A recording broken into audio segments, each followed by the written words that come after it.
অন্য প্রসঙ্গ, বিপদসীমার উপরে বইছে উত্তর পূর্বাঞ্চলের ৮টি নদীর পানি। তবে টানা ২-৩ দিন হাওড় অঞ্চলে রোদ দেখা দেয় কিছুটা স্বস্তিতে সেখানকার কিষাণী এবং তারা আপ্রাণ চেষ্টা চালিয়ে যাচ্ছেন ডুবে থাকা ধান কাটতে ও শুকাতে।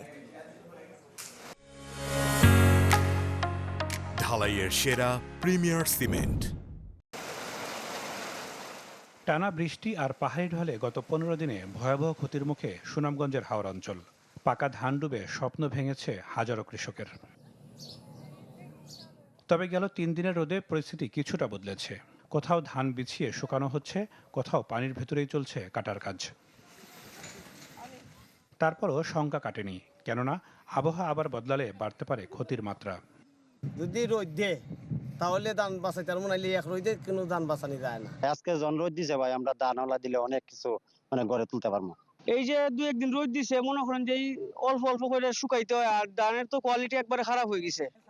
ব্রাহ্মণবাড়িয়ার নাসিরনগরে মেদির সহ বিভিন্ন হাওরে পানি স্থিতিশীল। রোদ থাকায় ধান শুকাতে ব্যস্ত সময় পার করছেন কৃষকরা। আমরা এই যে ধান পানি বেঁধে কাটতেছি, এটা নিয়ে তো আমরা খাইতাম না, অন্যান্য নিয়ে পারি না। আর কিছু জমিন পুরা হাওয়ার পুরা দেশ গেছে গা। ক্ষতি তো ভাই খালি আমার একলা না, প্রায় হাজার হাজার বিঘা জমি নষ্ট হয়ে গেছে আমাদের মেদিরাবারে। তখন দুঃখটা আর খার কাছে গিয়ে কমু। একই চিত্র নেত্রকোনায়। ধান শুকানোর কিছুটা ব্যবস্থা হলেও কাটার জন্য শ্রমিককে দিতে হচ্ছে বাড়তি মজুরি। এই রোদ্র উঠোনে আমরা কাজ করতে দিই মাঠো, নাহলে কাজ করতাম না। ধান বন সব হইলো ফসার গলার অবস্থা হয়েছে। ধান বেচিয়া কামলার মজুরি দিতে না, কারণ কামলার হাত আছি যে যেটি কাজ হয় এটি আপনারা সব দিল যান, আমরা লাগতো না। মনে বুঝা হইতে যে হ্যাঁ জমিটাও বেচে দাঁড়ানি লাগবো, মজুরির দাম এরমই বাড়তি। কামলা বছর ১,০০০ টাকা ১৫০০ টাকা দেওয়া লাগে মজুরি। ধান ৪ মণ ধান বেচলেও আমরা একজনের বেতন দিয়ে কুড়াইতে পারি না।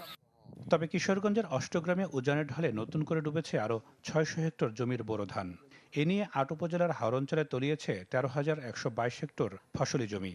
ক্ষতিগ্রস্ত কৃষকের সংখ্যা ৫০,০০০-এর বেশি। নাদিম হোসেন, চ্যানেল 24।